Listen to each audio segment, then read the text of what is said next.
जय माताजी दर्शक मित्रों, पुरुष किचन में आपનું સ્વાગત છે। આજે બનાવીશું એકદમ ચટપટી સેવ, જે ચાટમાં કે પછી સેવ ટામેટાના શાકમાં ખૂબ જ સરસ લાગતી હોય છે અને એમનેમ પણ જો તમે ચા સાથે ખાઓ ને તો પણ ખૂબ જ ટેસ્ટી લાગશે। તો ચાલો એને બનાવવા માટેની આજે રીત જોઈ લઈશું। ખૂબ જ સરળ રીત છે અને ફટાફટ બની જાય છે। એને બનાવવા માટે તમે ચણાનો લોટ પણ લઈ શકો છો, પણ મેં અહીંયા બેસન લીધો છે। तो સૌપ્રથમ આપણે 1.5 કપ જેટલું બેસન લઈ લઈશું અને એને ચાળીને જ લઈશું, બધું ચાળીને લઈશું, જેથી આપણે સેવ પાડીએ ને ત્યારે કોઈ ગાંગડા કંઈ આવે નહીં।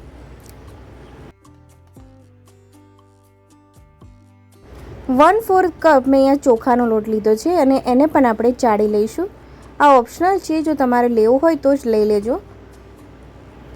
હવે આપણે મસાલા કરીશું। તો પાણીપુરીનો મસાલો લીધો છે અડધી ટેબલ સ્પૂન, એને પણ આપણે ચાળી લઈશું।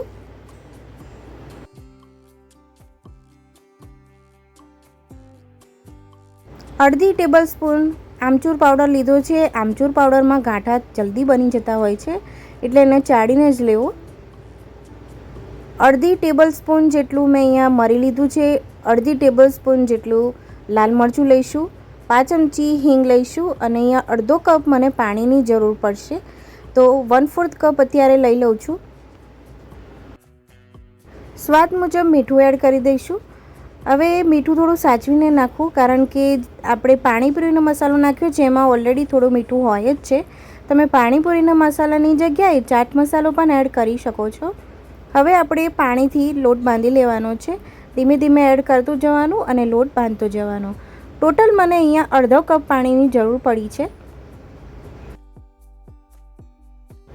હવે આપણે આપણા લોટને લગભગ 2 મિનિટ સુધી આ રીતે જ મસળી લેવાનો છે, બરાબર ફેંટી લેવાનો છે હાથથી જ, જેથી સરસ હળવો થઈ જાય આપણો લોટ અને સેવ સરસ પોચી બને।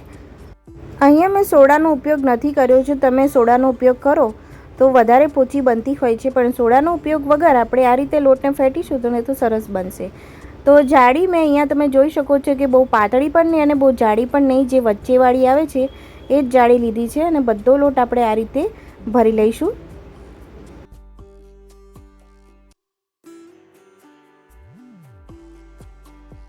તેલ ગરમ કરવા મેં મૂકી દીધું હતું, તો મીડિયમ ગેસ ફ્લેમ રાખીને આપણે સેવ પાડી લેવાની છે। તમે જોઈ શકો છો કે પાડું છું એવી તરત જ ફૂલીને ઉપર આવી જાય છે, એટલા માટે જ આપણે લોટને ફેંટવો પડે છે, જેથી આપણી સેવ સરસ ફૂલે અને પોચી બને। તો લગભગ 30 સેકન્ડમાં જ મારી સેવ તૈયાર થઈ જશે। તમે જોઈ શકો છો સરસ ક્રિસ્પી દેખાય છે અને બબલ્સ પણ ઓછા થઈ ગયા છે। આપણી સેવને આપણે કાઢી લઈશું અને ટીશ્યુ પેપર ઉપર આપણે બધી સેવ મૂકીશું, જેથી વધારાનું તેલ ટીશ્યુ પેપરમાં એબ્ઝોર્બ થઈ જાય। આ જ રીતે આપણે બધી સેવ પાડી લઈશું અને તમે અવાજ સાંભળી શકો છો મિત્રો, કેટલી સરસ ક્રિસ્પી બની છે ને। તમે ઘરે ચોક્કસ ટ્રાય કરજો। આવજો।